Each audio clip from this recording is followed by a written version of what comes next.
K. Narayanan, Aadhaar number 622068704831. நம்ம தினமலர் செய்தியை பார்த்தீங்களா? அதாவது 5.25 லட்சம் வாக்காளர்கள் இருக்காங்களாமா பீகாரில், ஒன்றுக்கும் மேற்பட்ட இடங்களில்.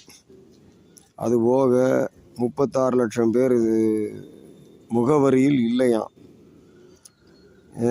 அப்போ எப்படி இருக்கு? எங்கே இருக்குது ஜனநாயகம்? ஜனநாயகம் இல்லைங்க, ஒன்றும் இல்லை. அப்போது பிளாக் மார்க்கெட் கவர்மெண்ட் தான் இருக்குது, black market election commission of India தான் இருக்குது. ஸோ 5.25 லட்சம் வாக்காளர்கள் ஒன்றுக்கும் மேற்பட்ட இடத்துல இருக்காங்கன்னா அப்புறம் என்ன? ஆன்லைனில் பார்த்தீங்கன்னா ECI.gov.in வேறு கொடுத்துருக்குறாங்க. அதுபோக ஓட்டர்ஸ் ஹெல்ப்லைன்னு சொல்லி ஆப்பு, இதுக்கு எல்லாம் ஆப்பு வைக்கிற மாதிரி உள்ள விஷயந்தான் இப்போ இது பார்க்குறது. 5.25 லட்சம் வாக்காளர்கள் பீகாரில், ஒன்றுக்கும் மேற்பட்ட இடங்களில் அப்படின்னு போட்டிருக்காங்க. சரி, இது பீகாரோட ஒரு விஷயமா பார்த்தீங்கன்னா கிடையாது. நீங்கள் இந்தியாவில் இருக்கிற அத்தனை ஓட்டர் கார்டுகளும் இதே லட்சணத்தில் தான் இருக்குது. ஏன்னா ஓட்டர் கார்டோட டோட்டல் இது வரைக்கும் யாரும் பார்த்ததே கிடையாது. அதில் ஒரே ஒரு விஷயம் நான் பார்த்தது என்னென்னு, இங்கே உடையம்பாளையத்தில், நம்ம மீனா ஸ்டேட்டுக்கு அந்த பக்கம் இருக்கிற உடையம்பாளையத்தில் 2014 நான் பார்த்துட்டேன். 200 பேரோட ஓட்டர் கார்டை நான் மார்க்கெட் சர்வே பண்ணேன். இந்த சர்வேல பார்த்தீங்கன்னா 150 பேர் இல்லைங்க. அப்போ மீதி 40-50 பேர் இப்போ இது சொன்ன மாதிரி தான் வேற எங்கெங்கேயோ இருக்காங்க. கடைசியில் பார்த்தா ஓட்டர் கார்டில் இல்லைன்ற மாதிரி வருது.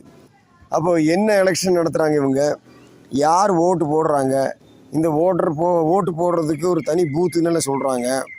அப்புறம் அதுக்கு ஒரு பாதுகாப்பு வேறு கொடுக்குறாங்க. போட்டியாக வாக்காளர் இது எடுத்துகிட்டு போகிறாங்க. இதில் விரலில் மை வேற வைக்கிறாங்க. அப்போ என்ன தான் நடக்குது? ஒன்றுமே புரிய மாட்டேங்குது.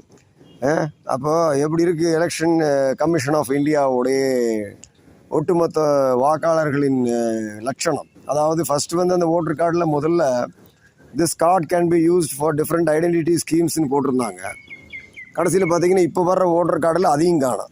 ஸோ ஐடென்டிட்டி கார்டாக கூட அதை பயன்படுத்த முடியாத ஒரு ஓட்டர் கார்டு அப்படின்றது பேர் இருக்குது. அப்போ இதில் வாக்காளர்கள் என்ன ஓட்டை போட்டு எந்த கட்சியை ஜெயிக்க வச்சு, அப்போது பிளாக் மார்க்கெட் ஜெயிப்பு தான் அது. அதாவது இத்தனை தொகுதிகள், இத்தனை மாவட்டங்கள் எல்லாம் கட்சிக்கு நினச்சபடிக்கு பேசிகிட்டு இருக்காங்க, அவ்வளோதான், வேற ஒன்றும் கிடையாது. Okay, this is K. Narayanan for Immos News, Immos Global Admin Consultations, registered MSME under the MSME Act 2006.